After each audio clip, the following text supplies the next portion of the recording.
Bonjour à tous, j'espère que vous allez bien en ce samedi. Aujourd'hui, on se retrouve à 12 h avec CFL2, CFL3 sur le lien Zoom 21 15 9 75 001, mot de passe CFLouvre pour réaliser un super workout, un death by.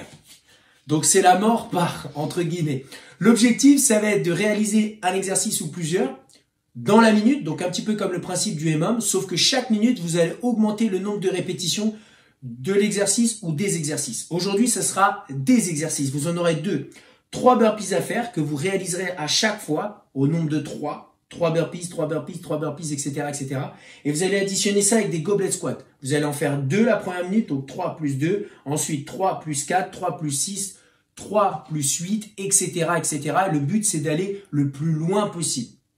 Lorsque vous allez breaker, c'est-à-dire que lorsque vous allez plus passer la minute, vous allez revenir et réduire de 2 minutes et réaliser en minimum jusqu'à la fin, c'est-à-dire jusqu'à 20 minutes. D'accord? Donc si par exemple, je m'arrête à 3 burpees plus 14 goblet squats, je réduis de 1 ou de 2, donc je réalise en minimum jusqu'à 20 minutes, 3 burpees plus 12 goblet squats ou 3 burpees plus 10 goblet squats.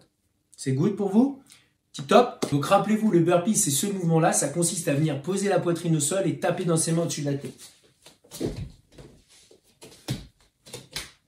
Voilà, une répétition, ça vous suffira pour jouer des mots. L'objectif, poitrine au sol, les coudes proches des côtes. Et ensuite, quand on tape les mains en jumpant. Maintenant, le goblet squat. Le goblet squat, en général, à la salle, on le réalise avec un kettlebell. Aujourd'hui, vous pouvez le réaliser avec un sac. Moi, je vous fais la démo avec ça. Mais si vous avez la possibilité de prendre un kettlebell, c'est idéal pour aujourd'hui. Si vous avez un dumbbell aussi. La différence par rapport au front squat qu'on a effectué l'autre jour ou back squat, etc. Là, le but, c'est de le tenir dans les mains.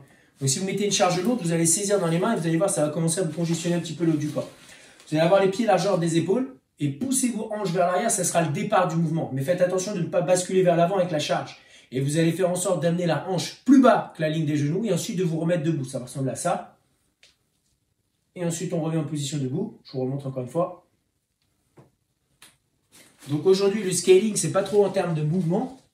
Ce sera plutôt en termes de charge. Donc vous additionnerez une charge lourde pour celui qui a envie de se challenger un petit peu.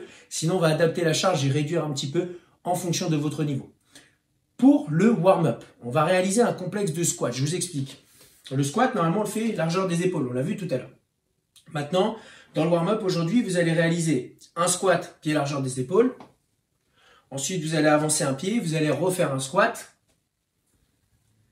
Ensuite, vous allez reculer ce pied, avancer donc sur une ligne juste devant. Ensuite, vous allez faire la même chose avec la pointe de pied vers l'intérieur. La même chose de l'autre côté, pointe de pied vers l'intérieur. La même chose, pointe de pied vers l'extérieur. Même chose, pointe de pied vers l'extérieur. Donc ça, c'est le début du round. Ensuite, on fera la même chose, pied écarté. Et enfin, la même chose avec les pieds joints. Donc ça, c'est un complexe de squat que vous réaliserez 2 fois.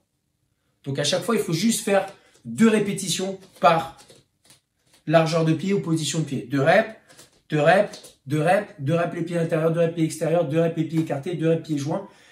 2 fois. Une fois que vous avez fait ça, vous vous mettez en position debout. Vous allez réaliser la chenille enchaînée avec une push-ups. J'avance mes mains ici.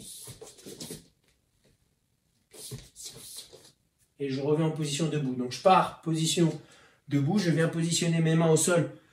J'arrondis un petit peu mon dos, mais c'est pas grave parce que c'est dans le mouvement. Donc je peux fléchir un peu mes jambes si je le souhaite. J'avance mes mains le plus loin possible devant, j'effectue une push-up et je reviens. Ça, vous allez le réaliser au nombre de 5 et vous allez réaliser ça pendant 4 minutes. Donc sur 4 minutes, vous allez travailler constamment, travailler un petit peu votre position de squat via l'exercice qu'on a fait au début et enfin travailler un petit peu votre réchauffement au niveau de la chaîne postérieure mais également un petit peu de la chaîne antérieure et de votre gainage sur le inchworm. Voilà, on se retrouve tout à l'heure à 12 h avec Eli et JM et tout le reste de l'équipe.